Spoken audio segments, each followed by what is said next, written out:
Sejam muito bem-vindos a mais uma live semanal aqui no meu canal do YouTube. E hoje nós tomamos por mote a famosa frase do Shakespeare em Hamlet: há mais coisas entre o céu e a terra, Horácio, do que sonha a tua filosofia.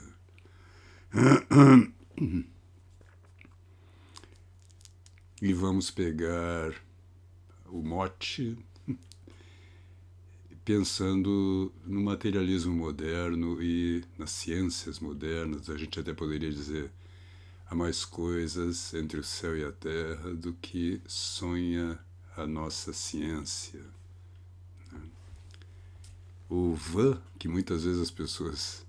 Existem traduções que colocam assim, né? Há mais coisas entre o céu e a terra, Horácio, do que sonha a nossa van filosofia. Mas no original o Hamlet diz do que sonha a tua filosofia, para o Horácio. Porque eles estão, não sei se vocês lembram, ou se vocês conhecem a obra, o pai do Hamlet, que foi assassinado pelo tio, que agora está no poder, aparece na esplanada do castelo, à meia-noite, e primeiro aparece para uns soldados, né, e para o Horácio, e depois, num outro dia, Hamlet, Marcelo e Horácio vão até lá de novo, porque o Horácio conta para o Hamlet o que aconteceu. Ele viu o pai morto do Hamlet, né, o fantasma, e comunica isso para o Hamlet, que fica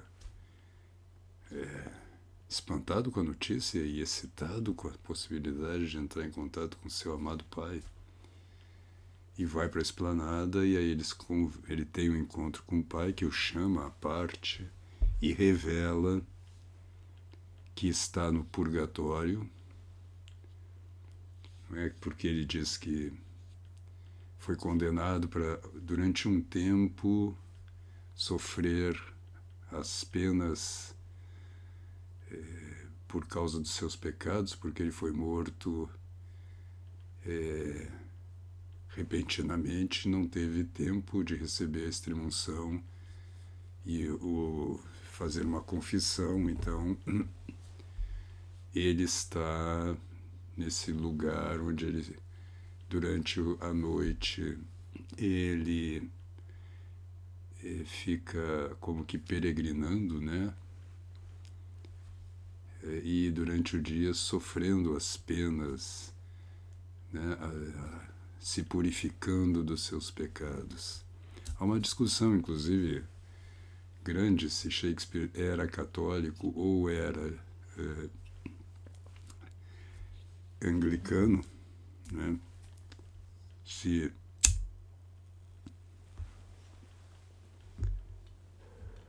ele é protestante, né? Porque não é bem protestante. A reforma feita pelo famoso Henrique VIII, né? E que na época era a religião dominante, a religião da realeza, né? Mas em Hamlet há essa passagem que o pai dele está no purgatório. E o purgatório é uma realidade da doutrina católica. Os anglicanos não acreditam no purgatório. Então esta cena aí prova que Shakespeare, ou pelo menos que nessa peça a cosmovisão é a cosmovisão cristã. Mas enfim. E depois que o Hamlet encontra e o pai revela essa notícia, né, o fato do assassinato, que ele não morreu de uma morte natural, mas foi envenenado pelo irmão, e Hamlet reencontra Marcelo e Horácio e propõe que eles façam um juramento sobre a sua espada, sobre a cruz da minha espada. Ele inclusive diz que é um juramento sagrado de que vão manter segredo, não vão falar para ninguém o que aconteceu, e que também não vão fazer nenhum comentário se ele se comportar de uma forma estranha para eles, não é? Porque ele mesmo já tem uma estratégia, vamos dizer assim, né? Já intuída para revelar, né? Para descobrir se é verdade, porque ele está na dúvida se foi de fato o fantasma do pai, ou se foi um demônio com a figura do pai, não é? Então ele quer ter certeza disso, e aí toda a peça ele vai, ou uma boa parte da peça, ele vai investigar até ter certeza de que de fato o pai dele foi assassinado pelo tio. E aí neste momento eles estão no juramento, e aí ouvem de novo a voz do fantasma pela segunda ou terceira vez, eu acho que eu estou com o texto aberto aqui, né? Ele propõe que eles jurem, e eles dizem, não, mas basta a nossa palavra, você nos conhece, nós não vamos, nós temos a honra, né, da nossa palavra, nós não vamos trair esse segredo, e ele insiste que eles jurem sobre a cruz da espada. E não só que eles jurem sem, vamos dizer, a solene referência, né, à cruz. E aí o fantasma diz por 2 vezes, jurem, 3 vezes. Eu imaginei que eram 3, apesar de ter dito 2, porque 3 é um número arquetípico mesmo, né? Dramático, né? As coisas acontecem, todo o desenvolvimento de uma ação tende a ser ternário, né? Que começa, quer dizer, quando, por exemplo, especialmente quando é uma repetição, né? Diz uma vez, repete para enfatizar e repete para confirmar. A 4ª vez já tende a ser desnecessária, e a reação do público tende a ser, tá bom, já aconteceu, chega, né? Mas enfim, e aí Hamlet diz a famosíssima, né, frase, porque o Horácio diz, na tradução aqui do Milor Fernandes, ó dia, ó noite, isso é espantosamente estranho. E Hamlet responde, portanto, como estranho, deve ser bem recebido. Há mais coisas no céu e na terra, Horácio, do que sonha a tua filosofia. Mas vamos lá. Aqui, como antes, nunca, com a ajuda de Deus, por mais estranha e singular que seja a minha conduta, e aí ele vai dizer para eles, ó, não revelem nada do que aconteceu essa noite aqui.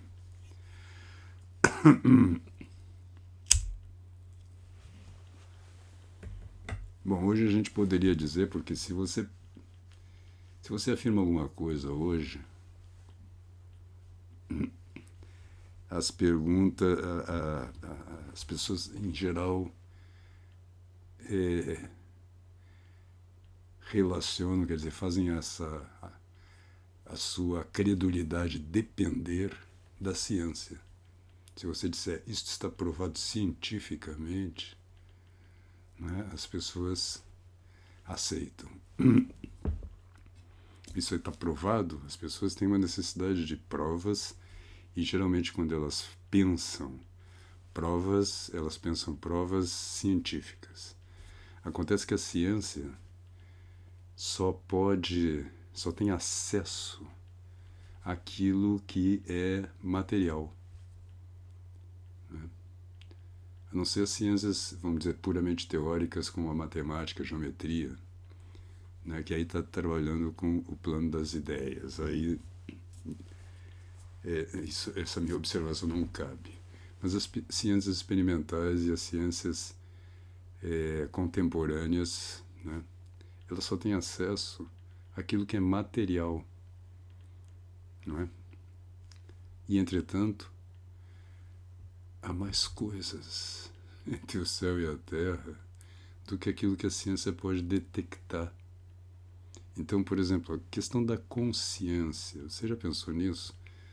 A consciência, todos nós sabemos o que é uma consciência. Nós temos consciência da consciência, né? O que é específico do ser humano, nós sabemos que somos conscientes, né? Que temos a consciência desta ou daquela realidade, né? Sabemos que aquela realidade existe naquele momento. Por exemplo, eu estou consciente que estou aqui diante de vocês.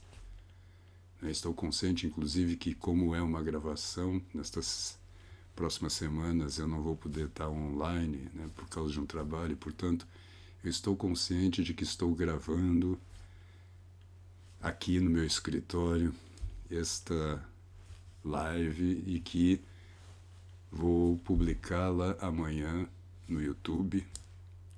Estou consciente do horário em que estou gravando esta live. Estou consciente de que estou vivo, que respiro, etc, etc. Né? Vamos dizer, toda consciência tem um conteúdo atual, né? Por exemplo, eu insisto aqui que a gente deve sempre lembrar da morte, né? Meditar todo dia um pouquinho, ou pelo menos recordar, né? Da realidade da morte, da nossa morte, e, portanto, da nossa relação com a infinitude também, porque morrendo nós ou desaparecemos, nos tornamos nada, ou teremos uma vida eterna. E há provas também científicas, né? Não exatamente materiais, mas de testemunhos de pessoas que... aliás, esse é um bom exemplo. Eu ia usar essa... Eu trouxe esse tema mais para falar da minha consciência, da sua consciência, né? De que se eu não estou neste momento, tematicamente, né? Quer dizer, se na minha consciência, no conteúdo do que eu estou consciente neste momento, né? Não está a minha morte, ela está como que pano de fundo, né? Eu, neste momento, não estou consciente de que vou morrer, apesar de agora estar, porque nós estamos falando disto e isto entrou no campo da nossa consciência, né? Então existe uma espécie de quadro, né, no qual eu vivo, em que eu sei que vou morrer, mas eu não estou consciente quando este tema não está no foco da minha consciência. E eu posso estar levando em conta isto, né? Ou seja, eu sei que vou morrer e, portanto, não perco tempo demasiado na minha vida com diversão, digamos, né? Porque eu sei que eu vou morrer. Então, saber não é estar consciente. Estar consciente é aquele conteúdo, ou faz parte da consciência, aquele conteúdo que eu estou vendo e levando em conta, vamos dizer assim, atualmente. Tá certo?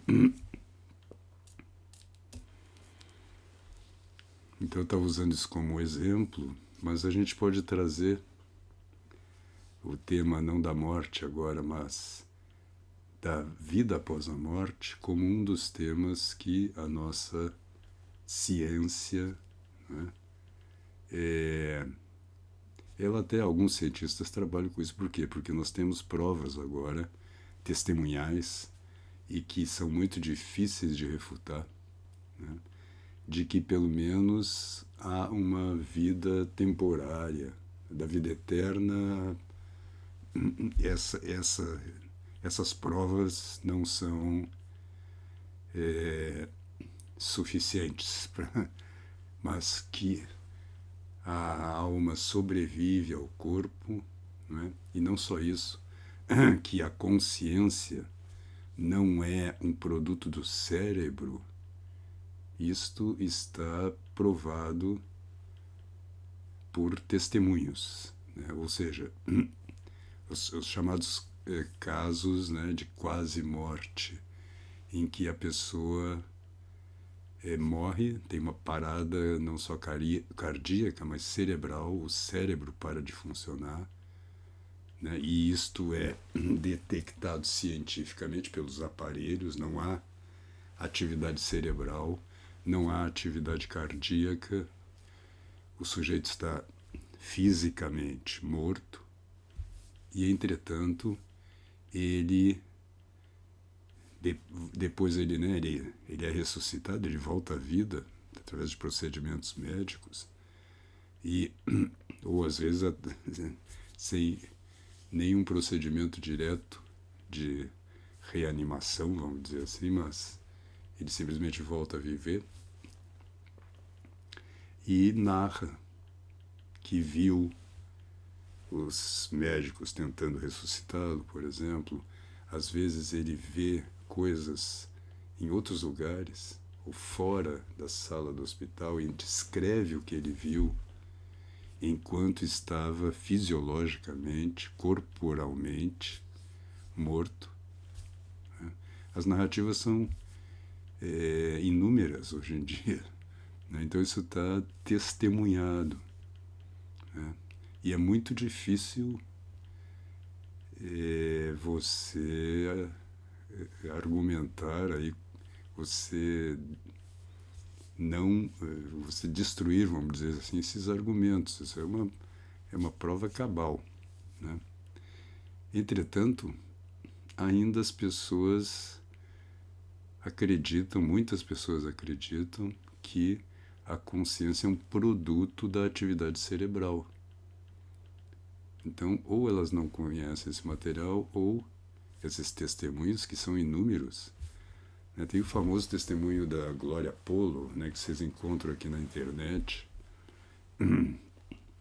em quem ela sofreu ela estava na rua numa tempestade, se eu não me engano era colombiana, daqui da América Latina, e caiu um raio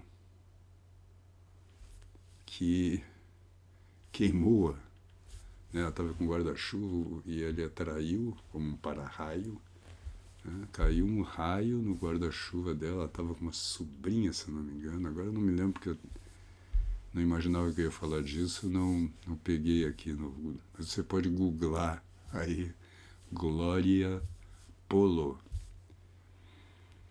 E ela ficou meia hora ali carbonizada. Os médicos acharam até que, enfim, acharam não, ela estava morta, ela morreu, mas depois ela voltou à vida e ela conta, ela foi ao céu, né, e ela conta o que aconteceu. Então procure isso na internet aí. Existem gravações dela narrando essa história. Existe aquele menino também, eu tenho até o livro dele, como é que ele se chama?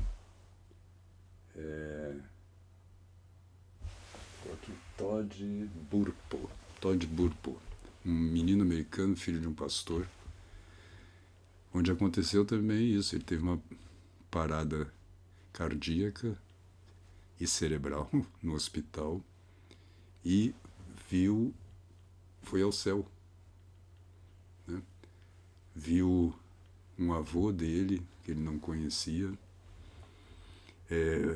um irmão, e também conta essa história depois, e isso foi comprovado. Mas são inúmeros os casos. Inclusive, uma vez eu estava estudando muito essas narrativas, né? Esses testemunhos de quase morte, e em sala de aula, lá na Unicamp, eu comentei rapidamente isso durante uma aula, porque eu estava com essa coisa na cabeça e vi ali os meninos mergulhados num pensamento positivista ou marxista, puramente material.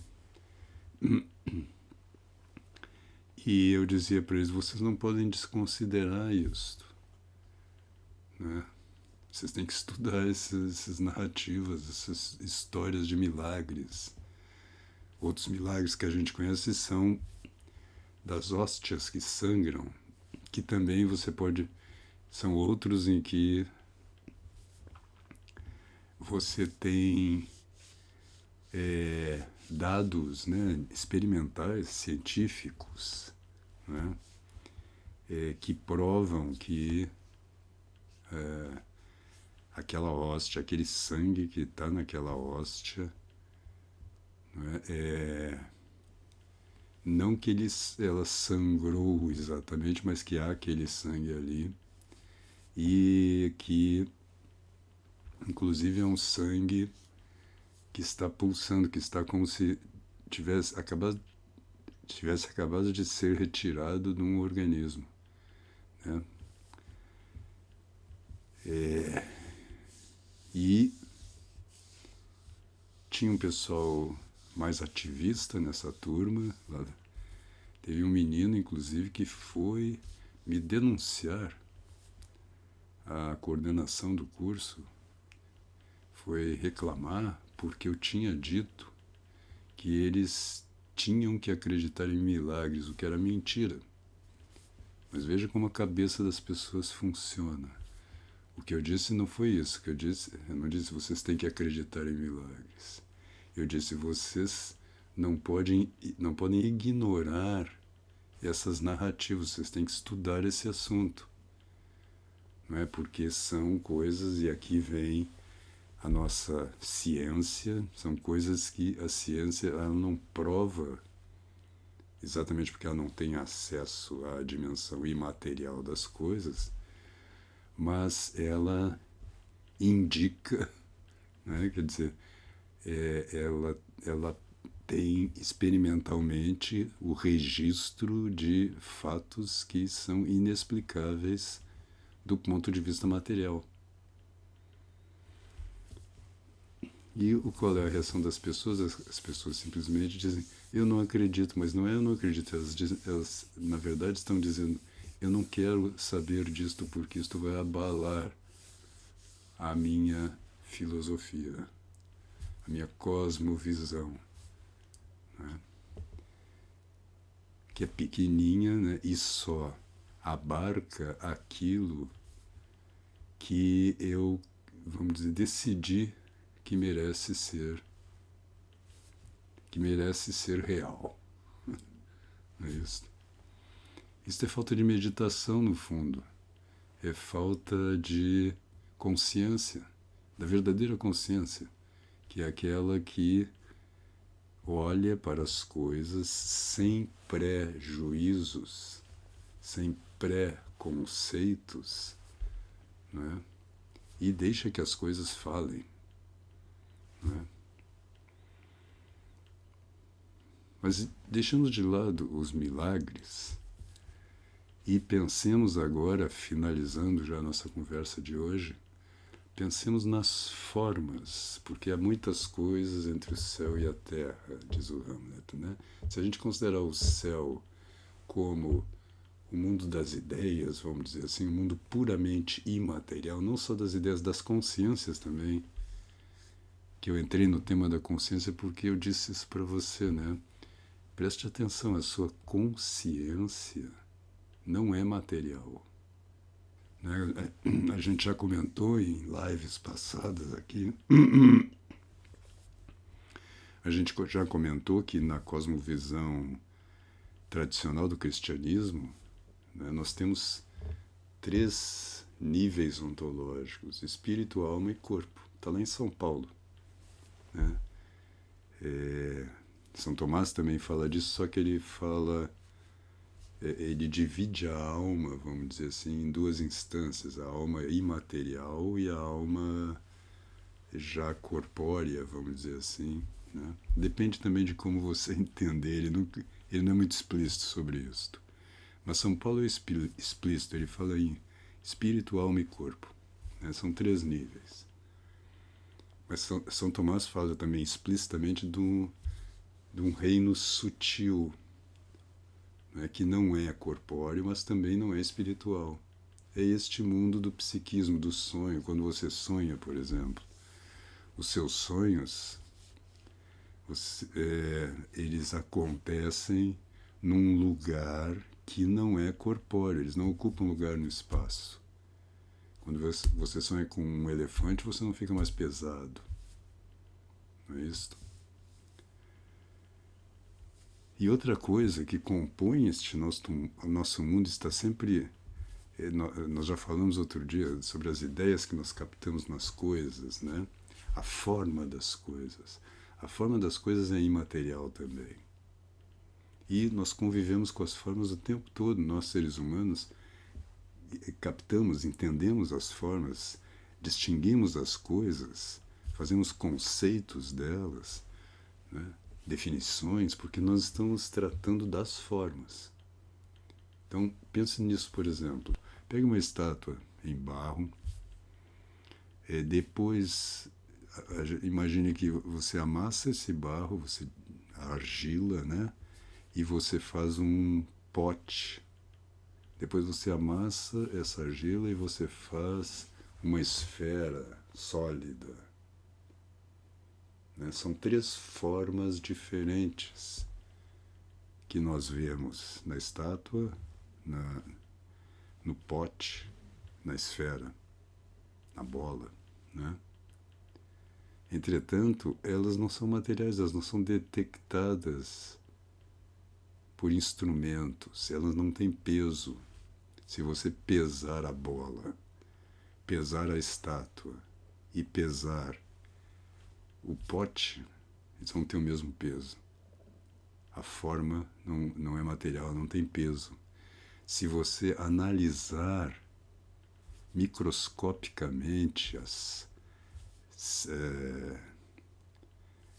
células, né, de que os átomos e as células não, porque são vivas, né, as moléculas, né, e os átomos, de que são compostas essas 3 formas, desses 3 objetos, você também não vai encontrar diferença nenhuma. A diferença não é material, a diferença é formal. Então está aí uma coisa que existe entre o céu e a terra, que todos nós conhecemos, que são as formas das coisas, não é? E que a nossa vã ciência não pode detectar. Né? Ela só pode testemunhar, uma ciência psicológica, por exemplo, né? E a própria filosofia, ela testemunha que isso existe, mas não há prova material disto.